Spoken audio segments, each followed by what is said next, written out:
Problem नहीं है, आपने कुछ किया है, आपने कुछ अलग से स्टडी किया है, so you are interested in doing something other than curriculum, companies will prefer you in placements. So higher education करना चाहते हो, प्लेसमेंट करना चाहते हो, this will help. And fortunately for you, college is helping you for all this. ये सभी activities आपको यहीं पे करने के लिए मिलेंगी, बाहर जाने की जरूरत नहीं है, not to spend lot of money and time for that. So another advantage for you, please take advantage of that, because that is the crux of getting best career in engineering in this 4 years। Coming to technical education, sir ने आपको वही बोला कि technical skills improve करो। मैं आपको बोलता हूँ, मैं बहुत सारे इंजीनियरिंग कॉलेजेस देख चुका हूँ, इंजीनियरिंग में स्टूडेंट्स को प्रोजेक्ट्स के लिए बोला जाता है। अनफॉर्चुनेटली हमारे यहाँ एक संस्कृति ऐसी आई है अभी, प्रोजेक्ट्स आर ऑन सेल। 10-15 हजार देके प्रोजेक्ट खरीदते हैं स्टूडेंट्स, रिपोर्ट के साथ खाली फर्स्ट पेज इज डिफरेंट, अपना नाम लगा के प्रोजेक्ट सबमिट कर देते हैं।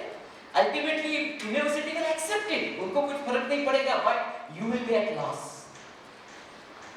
सो ये अगर नहीं होना है, क्योंकि ऐसा प्रोजेक्ट सबमिट करोगे कैंपस प्लेसमेंट में, वही प्रोजेक्ट के ऊपर आपको क्वेश्चन पूछे जाएंगे, आपको कुछ नहीं आएगा।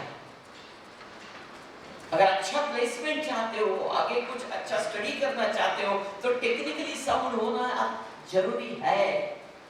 चाहे वो कंप्यूटर में हो, चाहे वो मैकेनिकल में हो, चाहे वो सिविल में हो, चाहे वो ईएनटीसी में हो, टेक्निकल साउंडनेस इज मस्ट। सो रट करके एग्जाम में अच्छे मार्क्स मिला के कुछ होने वाला नहीं है।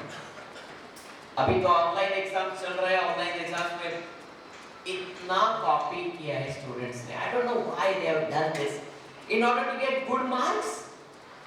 नॉलेज जीरो, मार्क्स गुड, कुछ फायदा नहीं होने वाला है। सो टेक्निकल स्किल्स अच्छे होने चाहिए। अगर वो अच्छे होंगे तो आपको क्या मिलने वाला है? आप में से बहुत सारे स्टूडेंट सोचते होंगे मेरे को यूपीएससी एमपीएससी करना है। अच्छा है, कोई प्रॉब्लम नहीं है। अगर यूपीएससी करना चाहते हो तो why don't you go for IES? सब लोगों को करना है आईएएस, कलेक्टर होना है। क्यों? अरे बीए वाला भी चाहता है, बीकॉम वाला भी चाहता है, बीएससी वाला भी चाहता है, लॉ वाला चाहता है, बी वाला भी चाहता है कलेक्टर बनने के लिए। यूपीएससी की एक ही एग्जाम ऐसी है जिसको बोलते हैं आईईएस, इंडियन इंजीनियरिंग सर्विसेज, जिसमें खाली इंजीनियर्स ही अपियर हो सकते हैं, एंड वो भी आपको सुपर क्लास 1 पोस्ट देता है। टेक्निकली अच्छे हो तो आईएएस एग्जाम यूपीएससी की ट्राई कर सकते हो। सेंट्रल पीडब्ल्यूडी से लेकर रेलवे तक सेंट्रल गवर्नमेंट के जितने भी टेक्निकल मिनिस्ट्रीज है, जितने भी टेक्निकल डिपार्टमेंट्स है, आपको सुपर क्लास 1 पोस्ट मिलने के अच्छे चांसेस ये आईएएस एग्जाम के थ्रू है, जहां पे कंपटीशन बहुत कम है। सो टेक्निकल नॉलेज उसके लिए भी काम आएगा। एंड गेट देना चाहते हो, आगे सीखना चाहते हो, एमई करना चाहते हो, एमटेक करना चाहते हो, गेट के लिए भी टेक्निकल नॉलेज काम आएगा। क्योंकि गेट जैसे अभी आपने जेई देखा था, JEE mains, JEE advance, you know the difficulty level of that. Similarly GATE has got difficulty level.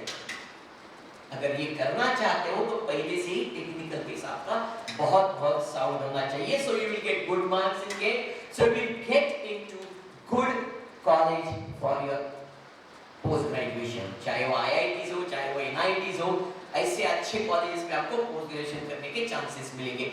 Secondly, all public sector undertakings, चाहे वो भेल हो, चाहे एचपीसीएल हो, चाहे बीपीसीएल हो, कौन सा भी पब्लिक सेक्टर अंडरटेकिंग है तो उनका कोई separate exam interview separate exam नहीं होता है ग्रेजुएट इंजीनियर्स लेने के लिए।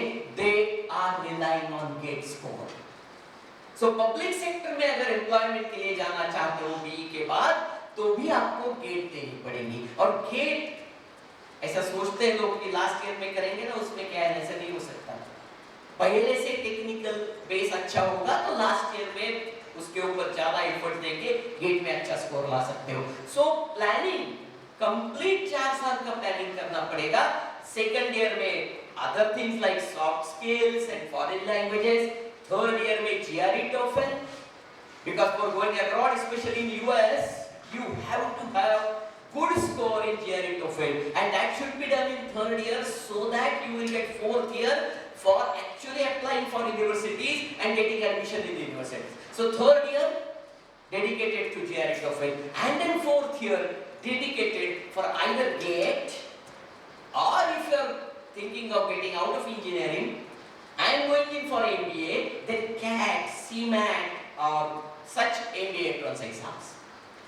So ये जो planning है ना, आपको अभी से करनी होगी, so that you know right now कि 4 साल में हर साल मेरे को क्या क्या करना है, because this is in addition to your day-to-day studies and exams and all that. This is something additional inputs you have to pursue for कि आपके करियर को lot of options graduation के बाद मिल सके. Friends, let me tell you that you have got fabulous opportunities at your doorstep. जैसे 11th-12th में आपने बहुत मेहनत की और उसकी वजह से आपको अच्छा कॉलेज में एडमिशन मिला है, वही मेहनत आपको अगले 4 साल करनी होगी to get your career the best possible turn. Friends, I wish you all the best for this, and I am sure you will take it seriously and you will strive for the best within yourself with the help of all facilities college is offering you. Thank you very much.